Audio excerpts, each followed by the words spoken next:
Acompanhei isso desde o início.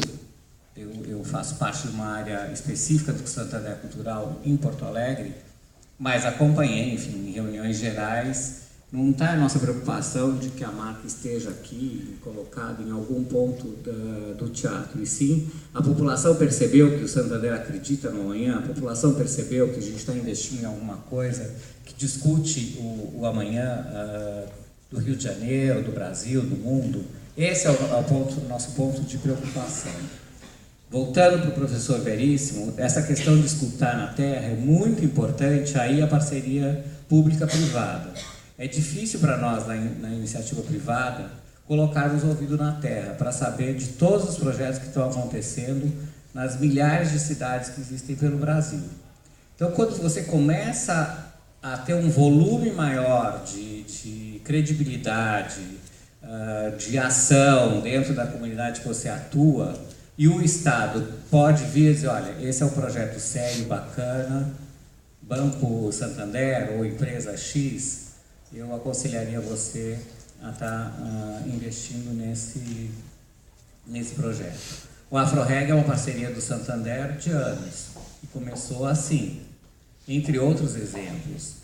Eu, durante 4 anos que vi projetos da Lei Rouanet, a Vale patrocina dezenas de teatros e cinemas pela região amazônica, que quase ninguém sabe que isso acontece. E se dá em pequenos municípios de até 100 mil habitantes. Eles têm uma atuação ali bastante importante e significativa. Completando aí a pergunta em uma coisa que, enfim, todo mundo fala sobre a Lei Rouanet, né? Essa é a maior parceria público-privada que pode existir, afinal. O Ministério é que está se aliando à iniciativa privada para a promoção de algum espetáculo, de alguma casa, de um cinema, de uma exposição de artes que ele, Ministério, acredita. Porque ele, Ministério, através de um grupo que ele determinou, avaliza esses projetos. A única coisa que desde o início e mais recentemente tem aparecido, e eu sempre achei estranho, é por que o Ministério não aparece tanto quanto as empresas que patrocinam aquele investimento juntos. O que a iniciativa privada faz é adiantar o dinheiro e depois, no final do ano, ela desconta esse dinheiro em imposto. Essa é uma parceria impecável. Dizer que o mercado prioriza, né, mais espetáculos que deem mais mídia, é muito discutível isso, porque realmente o Ministério está junto com a iniciativa privada patrocinando aqueles projetos. Não concordo com a questão dos grandes espetáculos, a gente teve discussões grandes sobre isso, os musicais, por exemplo, que envolvem um recurso muito grande, eles não se sustentam só com bilheteria. Uma companhia de ópera que se apresenta por 4 dias, uma semana, numa cidade, não se sustenta com a bilheteria do teatro absolutamente. Ainda que você coloque esses valores de ingressos a 200, 250 reais. Para se sustentar, para que aquilo pudesse acontecer só com a cadeira do teatro, teria que ir ingresso para R$ 1.500, R$ 2.000. Isso é fato. Então, não se pode também dizer assim, esses grandes espetáculos estão comendo todo o dinheiro e as pequenas produções estão prejudicadas. Que não é bem assim. Eu vejo isso também como para todo mundo. Agora, o país pode determinar uma nova maneira de que esses recursos sejam empregados. E aí a iniciativa privada vai se adequar ao que o Ministério, ou o Estado, ou os municípios estão oferecendo. Não vejo a iniciativa privada, estou falando sobre Santander, sobre grandes empresas com quem eu converso, né, e tenho uma interação diária, fazendo nada fora do que a lei determina ou estabelece para essas empresas. Essa perspectiva que você traz é interessante, porque eu acho que é isso, a gente tem que considerar também esses aspectos, e aí eu tenho 2 perguntas que na realidade eu acho que já foram respondidas de certa forma. Agni, eu sempre tenho dificuldade de ver esse nome, Agni Shakti. Carlos Trelli, sobre iniciativas fiscais, quando você diz a iniciativa privada patrocina projetos em que acredita, seria que primeiramente no retorno de mídia e de imagem para ser seu público-alvo e os pequenos produtores independentes, não são projetos creditáveis para serem relevantes para o Santander, o público-alvo? Isto é correto moralmente? Sim.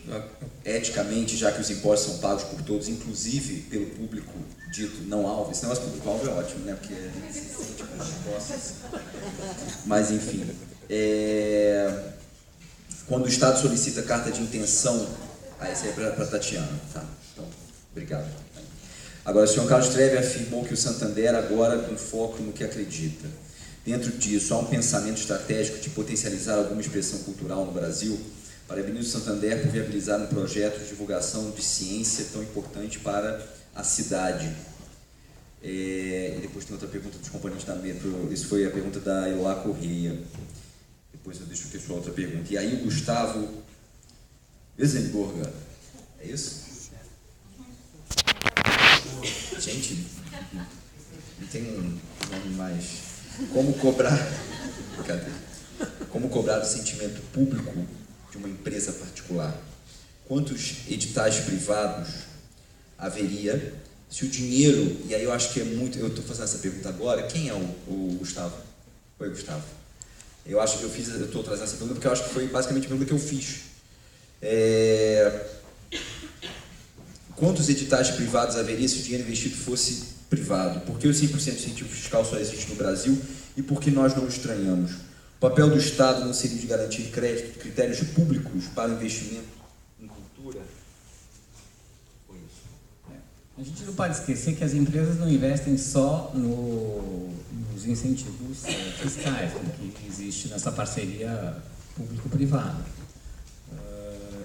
Eu não posso precisar em valores, mas o Santander investe aproximadamente 15% do seu orçamento de cultura com incentivo e 85% de forma direta. O patrocínio aqui do Museu da Manhã foi todo direto, não teve recursos de Rouanet. Muitos projetos que a gente incentiva no Santander Cultural, em Porto Alegre, tem recursos de Rouanet e de outras leis, enfim, que beneficiam. Então, também não pode se ver a iniciativa privada só investindo no que é possível junto com o público, junto com o que a Lei Rouanet oferece. A nossa linha de atuação está muito ligada com as artes visuais, com as artes plásticas. Então, o teatro, o Santander já teve uma atuação bastante forte na época do Banespa, antes de ser comprado pelo banco, e não tão forte hoje. A mesma coisa com o cinema. E por que isso? Foi uma opção de fazer maiores investimentos dentro de algumas linhas que a gente concordou em patrocinar, que seria artes visuais, também vendo sempre essa coisa do amanhã, do que os artistas estão criando hoje, prioritariamente com arte contemporânea, e patrimônio. Exemplo, o Museu da Manhã, exemplo, vários museus e instituições aqui no Rio de Janeiro, principalmente, que o banco fez investimentos ao longo dos últimos 20 anos maciçamente. Fez em Pernambuco, no Amazonas, enfim, quase todos os estados da federação. Essa é uma linha de trabalho que a gente escolheu para atuar. Ainda insisto nisso, o ouvido na terra é realmente do Estado para com a iniciativa privada. Essa credibilidade, eu acho que deveria vir do Estado, do município, para com a iniciativa privada. É bastante tranquilo essa conversa do que você receber dezenas de produtores com vários projetos diferentes, todos são muito bons, todos são muito interessantes, mas não adianta pulverizar o valor em milhares de projetos. E será que isso tem a nossa cara? Será que isso representa o Santander? Ou será que isso aí é só uma distribuição de patrocínio? É bem discutível tudo isso, né? É difícil realmente a questão dos pequenos produtores com a iniciativa privada.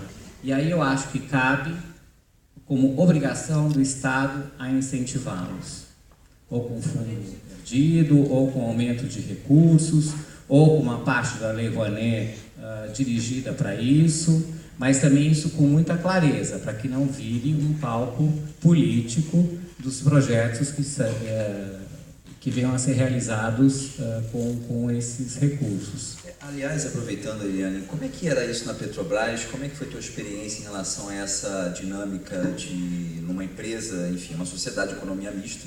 Eu mesmo já fui petroleiro, do jurídico, então conheço bastante a realidade de lá. Mas como é que você vê, qual eram as políticas de governança que permitiam que você trabalhasse, enfim, com a menor pressão política possível? Política eleitoral, na verdade, né? Tá.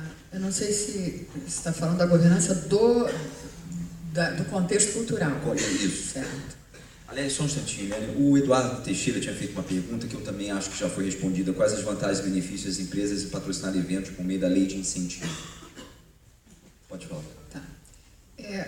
Essa questão dessa governança, de uma certa forma, protegida da pressão, né? As pressões, elas existem, né? E fazem parte, as disputas fazem parte, inclusive, refletem as disputas sociais, né?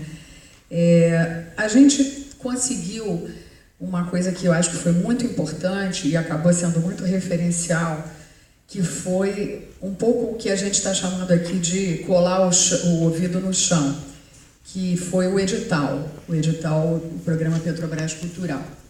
Em 2001, a Petrobras lançou os primeiros editais, e não eram só editais, eram editais com comissões de seleção externas à companhia. Isso, de certa forma, e de uma grande forma, trazia um respaldo muito grande na hora das escolhas. Todo mundo que reclamava de alguma coisa eu convidava para ser membro de comissão de seleção e se tornou grande defensor dos processos de escolha da companhia. Então, eu acho que o escutar a terra, para uma empresa, no meu ponto de vista, é possível, sim, a partir de um edital nacional, principalmente com comissões externas à companhia e áreas bem definidas. Eu acho que a empresa tem que ter uma política, não pode trabalhar numa questão de balcão, né? Uma política de patrocínio que se traduza em programas e ações. O edital, eu acho que ele trouxe foi um grande upgrade em relação às políticas de balcão. Só que depois que a gente fez o edital, a gente começou a ver que a vida não era tão simples assim. Só o edital também não garante muitas outras coisas, né? E aí, dentre essas outras questões são, por exemplo, a Petrobras, quando lançava um edital, gente que às vezes nunca tinha trabalhado naquela área fazia um projeto para aquela área. Assim, o pessoal da arte pública, por exemplo, colocava muito a Lígia, da Companhia de Mistérios e Novidades, que é uma militante aí da arte pública, né? Ela falava, Eliane, você faz edital de teatro de rua e vários grupos de teatro renomados entram, mas eles não fazem teatro de rua. Só que eles ganham, porque são companhias muito renomadas. Como é que é isso? Como é que a gente vai fazer isso? Então o edital começa a não resolver tudo. Outra coisa também que o edital não resolve é aquela questão que você tinha colocado para nós e acabou, acho que não sendo totalmente respondida, que é como é que você faz quando um projeto que entra num edital, ele se mostra extremamente importante, com resultados fabulosos, é um projeto local que tem, né, que traz resultados humanos, culturais, sociais, econômicos, simbólicos, cidadãos importantíssimos, mas tem um monte de outros projetos que não são patrocinados. Como é que você faz essa mobilidade do orçamento?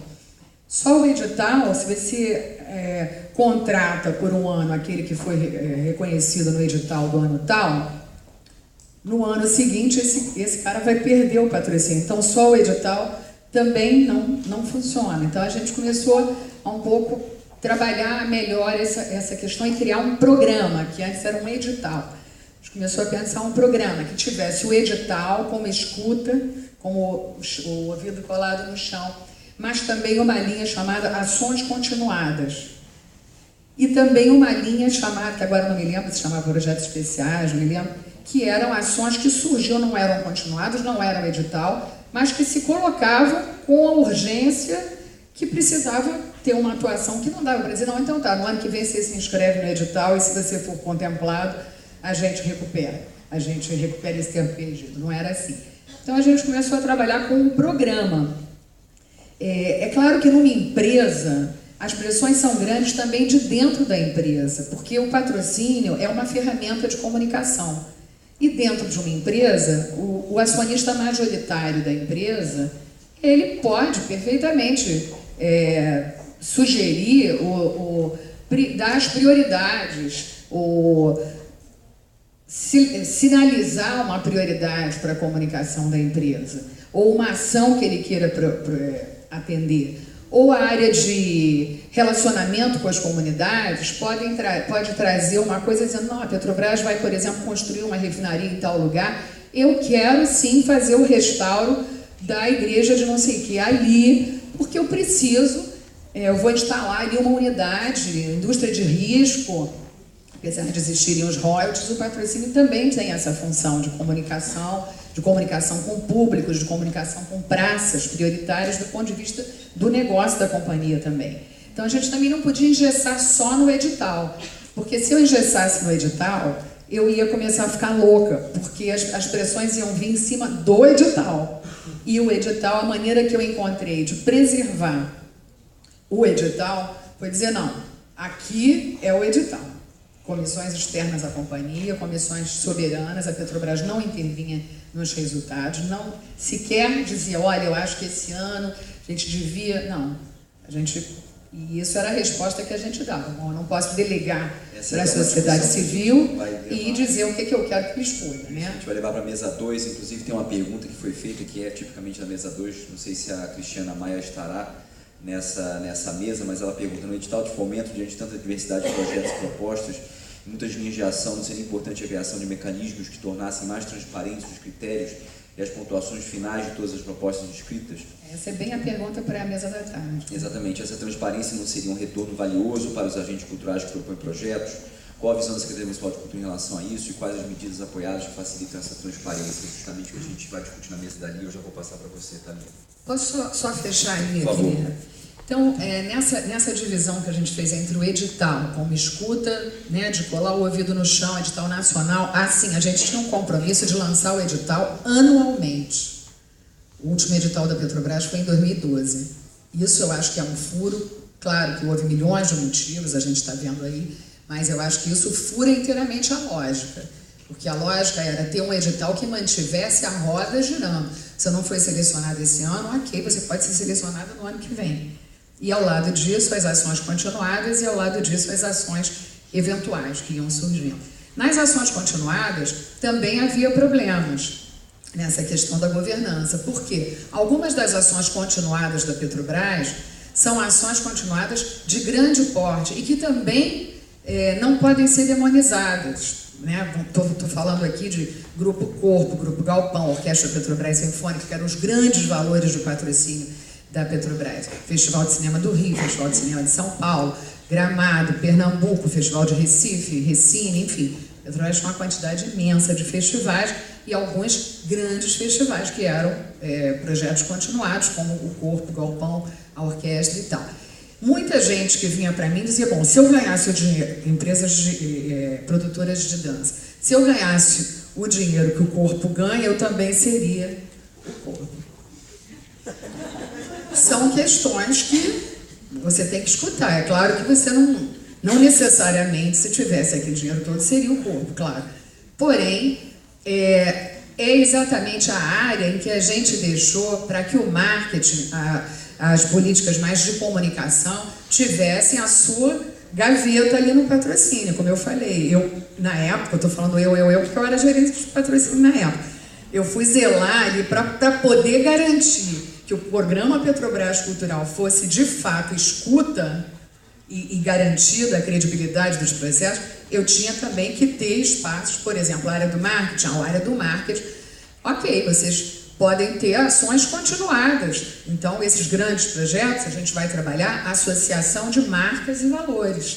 Grupo Corpo é um grupo de excelência, brasilidade, uma série de coisas, fala os valores da companhia. Então, essa é a gaveta do patrocínio como comunicação de marca, como comunicação de valores, como ferramenta de comunicação. O edital, o cara não precisa ser conhecido, ele não precisa ser um diretor de cinema conhecido, ele pode ser um diretor de cinema que acabou de fazer um curta-metragem e está escrevendo um longa, ele pode ser o Veríssimo, que escreve um Teatro da Laje, ele pode ser N projetos que naquele momento a gente patrocinou pela via do edital. Mas a via do edital não tinha essa pegada da midiática, vamos dizer, não só midiática, mas de associação de marcas e valores do patrocínio como ferramenta de comunicação mesmo, né? Então, você tinha as continuidades como projetos como Circo Crescer e Viver, por exemplo, do Perim. Foi um projeto que estava na categoria Ações Continuadas. Um projeto belíssimo que acontece num subúrbio de Natal, chamado Conexão Felipe Camarão. Um projeto que entrou numa seleção pública, tem uma ação no território brilhante, um território extremamente marcado pela criminalidade, gravidez, quase que gravidez infantil das jovens, e que, através das tradições orais, identificou ali 3 grandes mestres da cultura popular, da rabeca, do boi de reis e dos bonecos, e criou ali uma ambiência que é irreconhecível. Eu acompanho esse projeto desde 2004, mesmo depois que eu saí da Petrobras. É um projeto que eu acompanho, porque eu acho que é um projeto muito ícone do que eu gostaria, do meu sonho de patrocínio, assim, seria aquilo em termos de repercussão, né? Isso era uma ação continuada também. Então, nas ações continuadas, a gente tinha desde projetos que mostraram essa possibilidade, esse impacto, até projetos que falavam diretamente a comunicação de marca. Então, essa estrutura aí de edital, como escuta de solo, projetos de continuidade, envolvendo aí os projetos de marca e projetos eventuais, muitas coisas que a gente patrocinou chegaram a gente. A pessoa chegou lá e apresentou o projeto. E às vezes eram projetos muito bacanas, muito alinhados com a política de patrocínio da companhia. A maioria dos projetos, eu até brincava, porque a maioria dos projetos chega dizendo assim: eu trouxe um projeto que é a cara da Petrobras. E isso eu falava, cara, esse é o maior mistério, depois do mistério de Fátima, o grande mistério é qual é a cara da Petrobras. Porque do mesmo jeito que podia chegar um projeto extremamente que dava concretude à política de patrocínio da Petrobras e de interesse coletivo e tal, ao mesmo tempo chegava um projeto sofisticadérrimo, assim, construção de espaços enormes. E o cara chegava dizendo que tinha a cara da Petrobras. Eu falava, não, isso está de sacanagem, não é possível. Mas você tem que escutar e tal.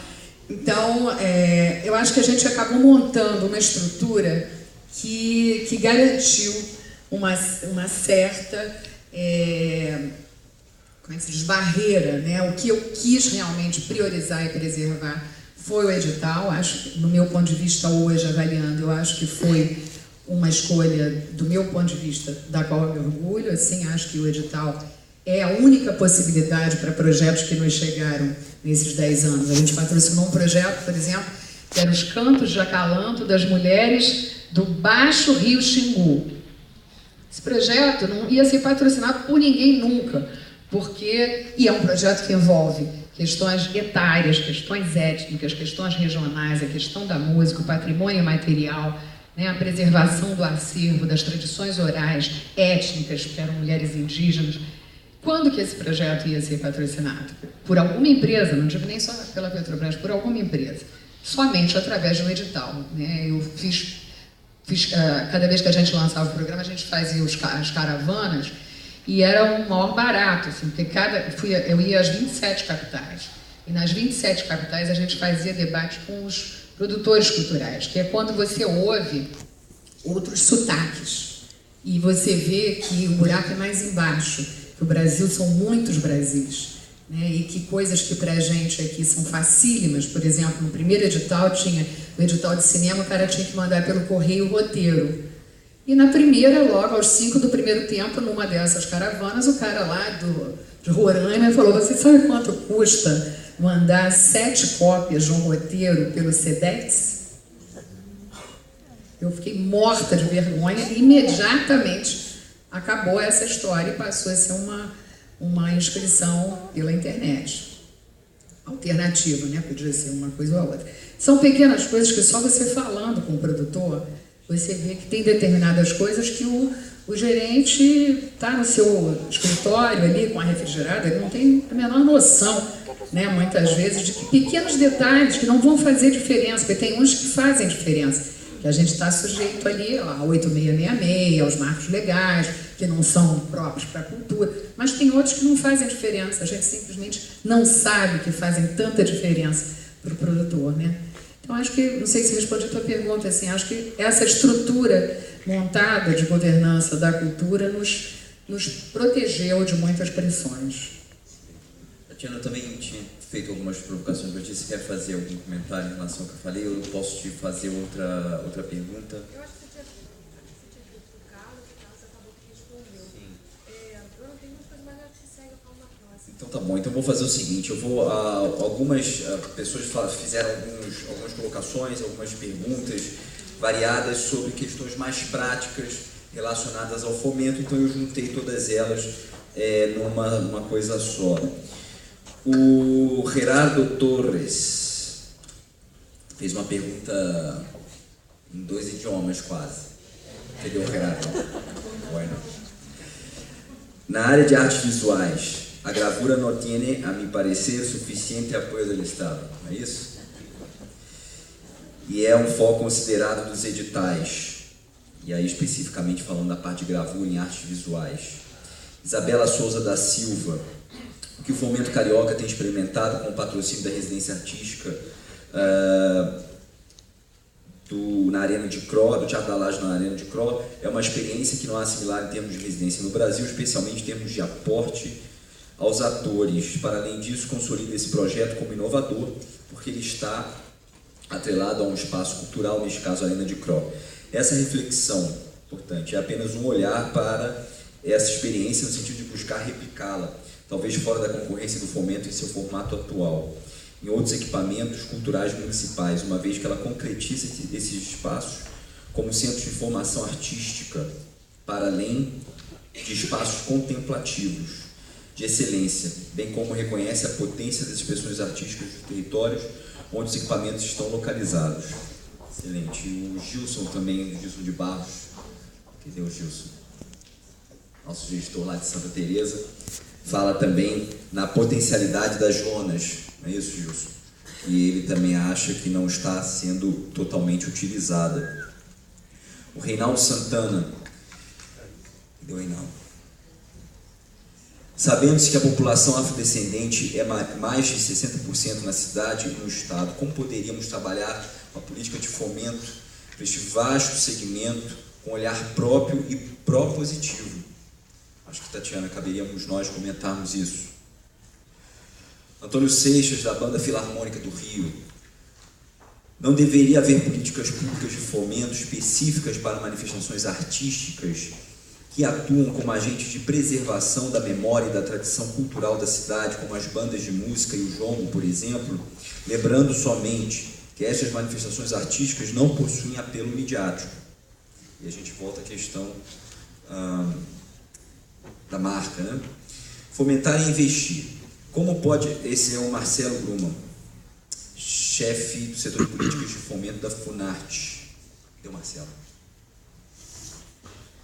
Fomentar e investir. Como pode haver fomento sem orçamento direto, cada vez menor, em contraposição no investimento via renúncia fiscal? Tem que perguntar para o teu chefe também. Como conciliar... Desculpa, não resisti.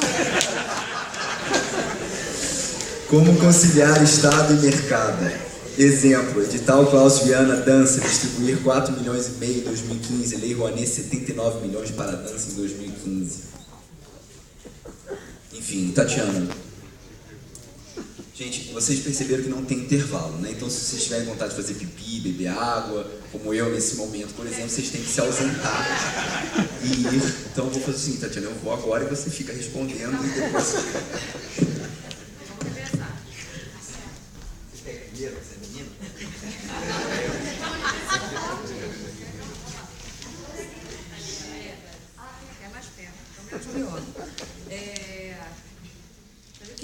Vou falar que eu queria que ele escutasse depois. Eu anotei um monte de coisa, mas eu acho que eu vou voltar em algumas que vocês falaram. A questão de discutir autossustentabilidade é muito principalmente, sabe quando a gente fala assim, muito principalmente, que a gente não sabe nem definir ainda? A autossustentabilidade, ela é o quê?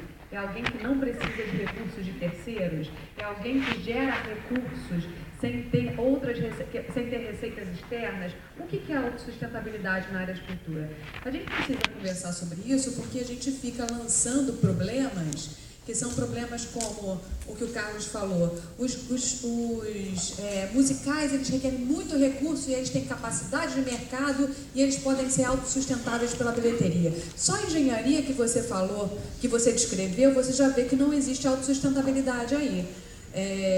Então a gente tem que discutir um pouco o que é a autossustentabilidade na área de cultura. Vale reforçar que se há planos de negócios na área da cultura, profissionalização a esse ponto, os planos de negócio consideram os investimentos de terceiros como receitas das suas do seu planejamento, tá?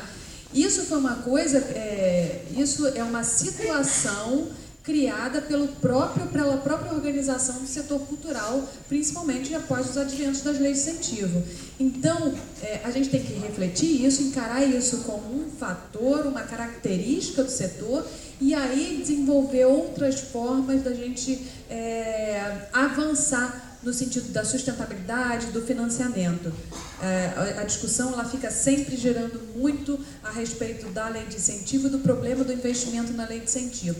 A lei de incentivo deve ser um dos mecanismos dentro de um sistema mais complexo. Se a gente não avançar para esse tipo de pensamento, a gente vai passar mais 10 anos, minha neta vai estar aqui discutindo o formato dos editais, o formato da lei de incentivo, se a empresa investe bem ou se a empresa não investe bem.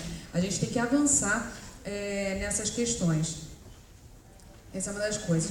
Eu queria falar um pouco do que o Veríssimo falou, sobre as questões da Vila Cruzeiro. Eu tenho me perguntado muito sobre o papel do Estado em relação à área de cultura, tanto é que eu botei na minha apresentação. E eu fico com um certo incômodo, até porque eu não sei como resolver isso, porque tudo que o Estado faz hoje em dia para investimento, considerando que o Estado quer deixar, o Estado que eu digo poder público, tá? Quer deixar cada vez mais de lado o poder discricionário dele, ele quer que tudo que seja investido seja feito através de chamadas públicas, o que é muito bom, é esse o caminho que a gente deve tomar. Acho que ainda é um problema a gente colocar todas as atividades para participarem de um processo de concorrência. Eu sei que isso é um pouco difícil de entender, mas eu vou tentar falar de um exemplo. Eu não consigo entender como a gente coloca mestres das expressões culturais populares para concorrer num edital. Eu não consigo entender como é que a gente faz isso. Não há concorrência.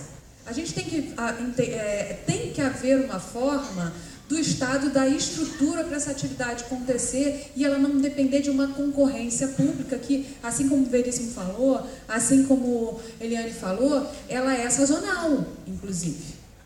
Tem uma experiência, eu tive em Alagoas recentemente ajudando eles no pensamento, né, de como funciona o benefício fiscal, porque eles querem fazer uma lei de incentivo lá.